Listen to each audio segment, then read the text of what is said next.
This is the Tarot, Tea Leaf and Oracle forecast for the week of 17th to 24th of September 2019.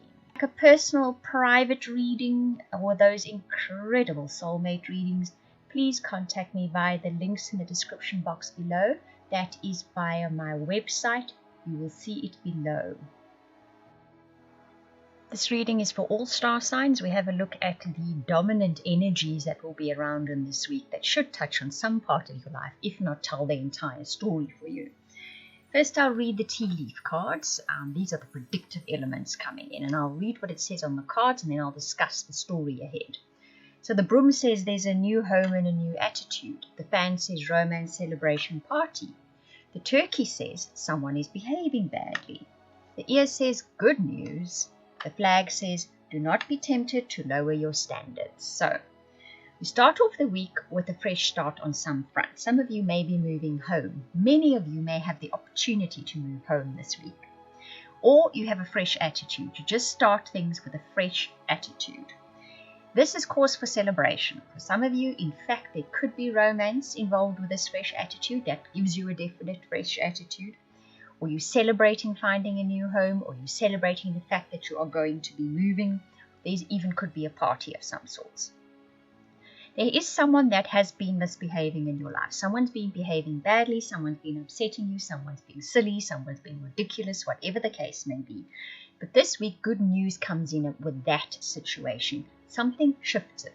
News comes in which is going to alter the effect that this person has on your life. That final card that says, do not be tempted to lower your standards. You have an idea of how you'd like your life to be. And this good news gives you the opportunity to do that with your life. However, you may be tempted to sort of think, well, maybe I shouldn't because now, I'm going to have to change this and I'm going to have to change that. Maybe I should just take a little bit of it and not all of it. The thing is, if the opportunity comes up to shift home, to move somewhere new, to change your attitude, and it requires some kind of big shift on your part, go for it. Don't do things by half measures this week. Do what you know needs to be done to reach that goal, reach that aspiration, have the kind of life that you have. The energies are around this week to support you for that. The relationship cards that come out this week is flirt. On the card it says extend your light-hearted energy to others, and religious factors. Your love life is influenced by your religious upbringing and spiritual path. I think perhaps the predominant energy this week seems to be that relationships can be hard or are hard, and that is sort of a core belief we all live with at the moment. However, this week it says if you take a more light-hearted attitude towards relationships, if you change and shift a fresh attitude of maybe I should just have fun, maybe I should just take it light, maybe I should just extend light words, light attitude, light everything to relationships.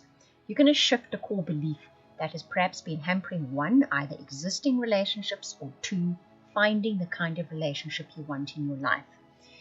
So if you want a new relationship and you've been getting in relationships that are no good, or you just haven't been attracting anyone at all, this week you may find that you decide to just be sort of carefree about it. You flirt, you have more fun, you take it more lightly, and you do away with that core belief that things have to be difficult or things have to be challenging. And this shifts things. It brings a new attitude, and we'll see maybe in the weeks ahead, maybe it brings a new relationship, or it shifts a relationship into a lighter gear for you. Now, the tarot card that comes up this week is quite interesting. The tarot cards normally tell the underlying story, what our soul wants to experience and learn this week. And learn is the key word this week. The card that comes up is the number 9 card, knowledge, in this particular tarot deck. And what it says is that we possibly have some preconceived ideas about things, some definite ideas of how things work, due to experience and due to what people have told us. But that's in the past, and that's other people's experiences. This week, you are being given the opportunity to open your mind, open your heart, and open your ears to new ways of doing things and new ways of seeing things. And that always brings in new experiences for us. So especially if you found that life is repeating a cycle for you, this week there's the opportunity, we saw that, for a fresh attitude or a new home, by being prepared to think out the box, by being prepared to think Well, maybe that's the way it worked in the past, maybe that's the way it worked for other people, but does that necessarily mean it's going to work that way now or work that way for me? So it's all about being open to learning and seeing that things can work differently than what they have done in the past, or things can work differently to our preconceived ideas of how we think they are going to work. This is a very important shift, and it may not be such a big thing when you see it or when I'm telling you this, but believe me, it can shift your life entirely. I hope that you enjoyed that reading. If you would like any of those readings I offered at the beginning, the personal, private, soulmate, or subscription to weekly updates for your star sign, please contact me via the links in the description box below. That is via the website. I want to thank you for watching, listening, commenting, liking, subscribing, and for those of you that share this video, I truly appreciate it. Those of you that comment, I read every single comment. Thank you very much.